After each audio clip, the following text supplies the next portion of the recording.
খুন করবেন।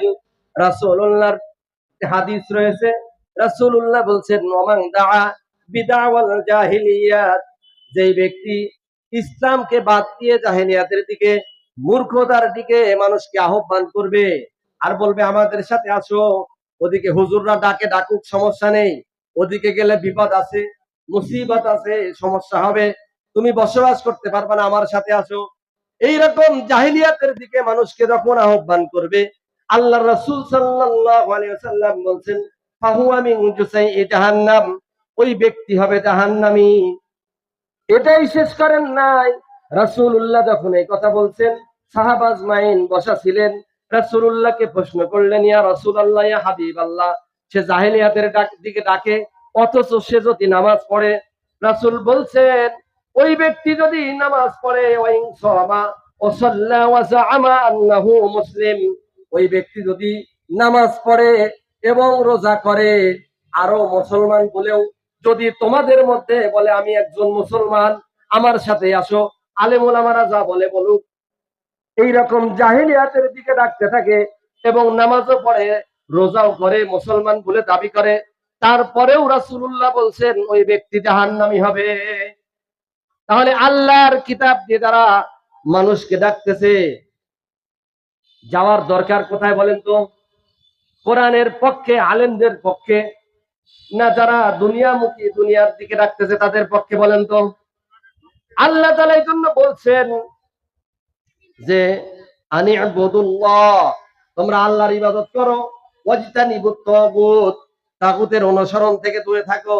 আর আমরা নামাজও পড়তেছি আর তাগুতের পিছেও দৌড়াচ্ছি, তাগুতের পিছ থেকে সরে আসতে হবে আগে। এটা হলো আল্লাহর ওয়ার্ডার। আল্লাহর ওয়ার্ডার হলো ইবাদত করতে হবে যার, হুকুম মানতে হবে তার, আইন মানতে হবে তার, বিধান মানতে হবে তার। এই মানুষকে দুনিয়ায় আল্লাহ তাআলা সৃষ্টি করেছেন। আল্লাহ এই জন্য খলাকাকুম বলছেন, আমি তোমাকে সৃষ্টি করেছি, অর্থাৎ এই মানুষকে সৃষ্টি করেছেন যিনি, বিধান দিবেন অন্য কেউ, এটা কি হতে পারে? যিনি সৃষ্টি করেছেন বিধান দিবেন তিনি।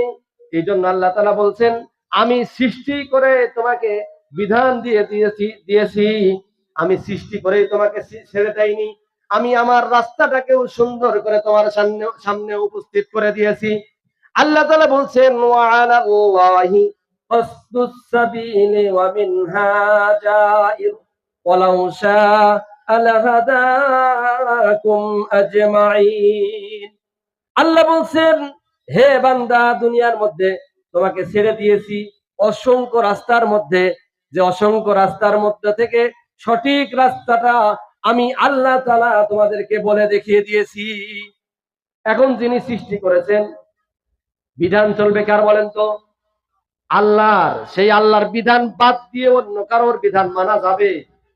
কথা বলছেন না কেন? মানতে পারবেন? তাহলে আল্লাহর বিধান দিয়ে আপনার জীবন পরিচালনা করতে হবে। এই বক্তব্যটা কার? আল্লাহ। এই জন্য আল্লাহ তাআলা বলছেন মানুষ তোমাকে আমি সৃষ্টি করেছি, আর সৃষ্টি যিনি করবেন, হুকুম চলবে তার।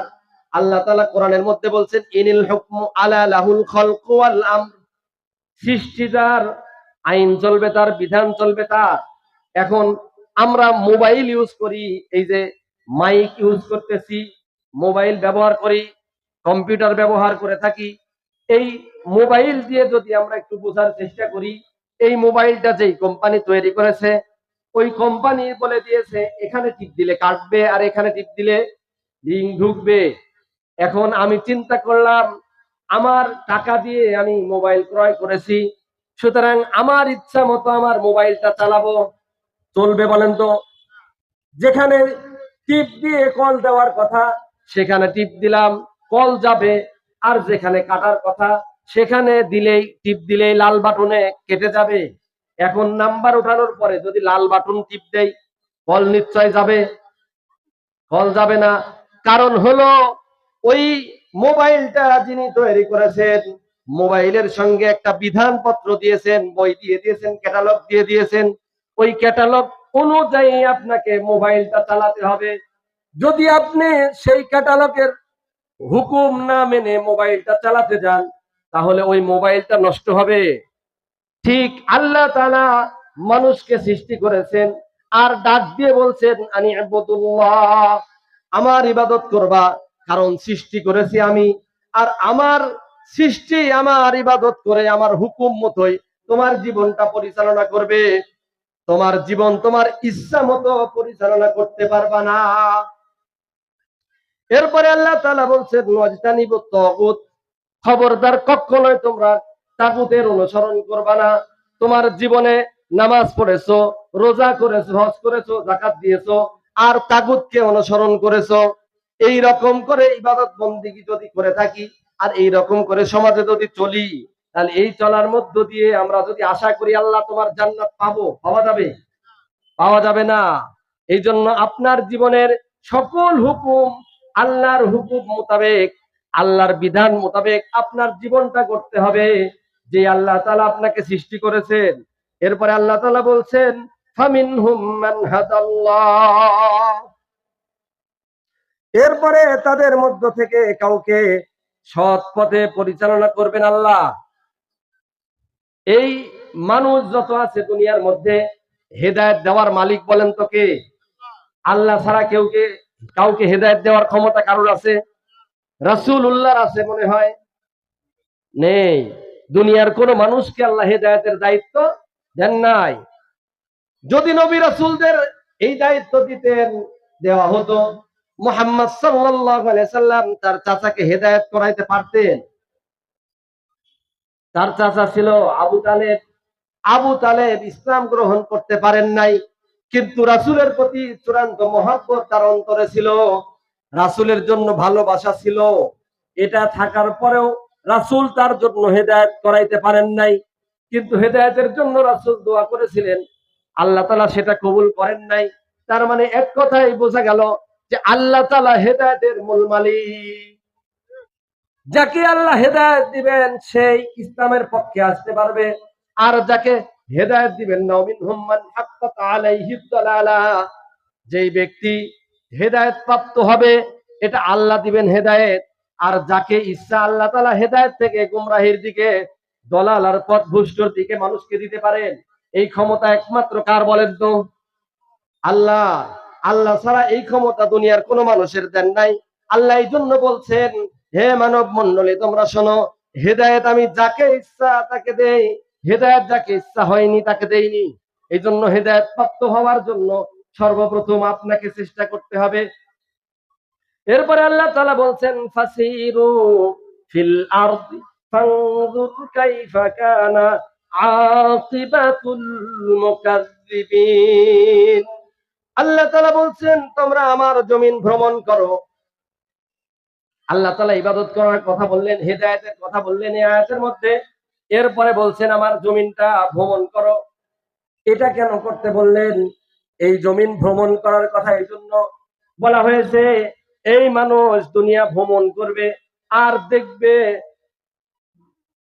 আকিবাতুল মুকাজ্জিবিন, আমি মুকাজ্জিব যারা যারা মিথ্যাবাদীদের মধ্যে ছিল এদের অবস্থাটা কি করে রেখে দিয়েছি, সেখান থেকে তোমরা শিক্ষা নিবা। পৃথিবীর ইতিহাসে আল্লাহ তাআলা ফিরাউনের লাশ এখন পর্যন্ত রেখে দিয়েছেন, মিশরের জাদুঘরে রয়েছে, তার ইতিহাস আমরা পড়েছি। এই মিশরের জাদুঘরের মধ্যে আল্লাহ তাআলা তার স্বৈরাচারকে রেখে দিয়েছেন। এই স্বৈরাচার দেখে মানুষ শিক্ষা নিবে যে আল্লাহর বিধান বাদ দিয়ে তাগুতকে অনুসরণ যারা করবে তাদের অবস্থাটাও ঠিক এই রকম করে আল্লাহ রেখে দিবেন। তাদের অবস্থাটাও এইরকম হবে। আবু জেহেল, আবু লাহাব, উতবা, সাইবা, এদের অবস্থাটা যেরকম হয়েছিল, পৃথিবীর ইতিহাস থেকে শিক্ষা নিতে হবে। আল্লাহ তাআলা মুকাজ্জিব যারা, মিথ্যাবাদী যারা ছিল, পৃথিবীর স্বৈরাচার যারা ছিল, এই সকল স্বৈরাচারদের নাম শুনলে আমরা বুঝতে পারি এরা স্বৈরাচার ছিল। এদের নামের সঙ্গে আমাদের একটা ঘৃণার সম্পর্ক রয়েছে, কি বলেন, আছে না? সমাজের মধ্যে মুসা, ঈসা, মুহাম্মদ, আব্দুর রহমান, এইরকম অসংখ্য নাম রয়েছে। ফেরাউন নাম শুনেছি কোন সময়? আবু জেহেল, আবু লাহাব, উতবা, সাইবা, এরকম নাম আমরা সহজে রাখি না, কারণ জানি এটা ইসলামের বড় স্বৈরাচার ছিল। এইরকম স্বৈরাচারদের আল্লাহ তাআলা দুনিয়ায় রেখে দিয়েছেন, আর এদের থেকে শিক্ষা নেওয়ার কথা আমার আল্লাহ তাআলা বলে দিয়েছেন। এই জন্য আল্লাহ বলছেন ফাসিরু ফিল আরদ। এই শব্দটার আরো তাফসীর রয়েছে। এখান থেকে এরকম শিক্ষা নেওয়া যাইতে পারে যে আল্লাহ তাআলা জমিনটা ভ্রমণ করার কথা বলছেন। এই জমিনের মধ্যে কত সৃষ্টি কায়নাত রয়েছে, সকল সৃষ্টি কায়নাতকে দেখে দেখে মানুষ শিক্ষা নিবে। নারায়ে তাকবীর, নারায়ে তাকবীর। মাওলানা জহুরুল ইসলাম খানের আগমন চাঁদপুরের পক্ষ থেকে। আলহামদুলিল্লাহ, আমাদের মাঝে আমাদের দ্বিতীয় মেহমান এসে উপস্থিত হয়েছে। সুতরাং এ পর্যন্ত যে কথাগুলো আমি বললাম, আল্লাহ তাআলা আমাদের এখান থেকে শিক্ষা নিয়ে নিজের জীবনে বাস্তবায়ন করার চেষ্টা করব। আল্লাহ তাআলা যেন তৌফিক দান করেন, বলি আমিন। ওয়া আখিরি দাওয়ানা আলহামদুলিল্লাহি রাব্বিল আলামিন। আসসালামু আলাইকুম ওয়া রাহমাতুল্লাহ।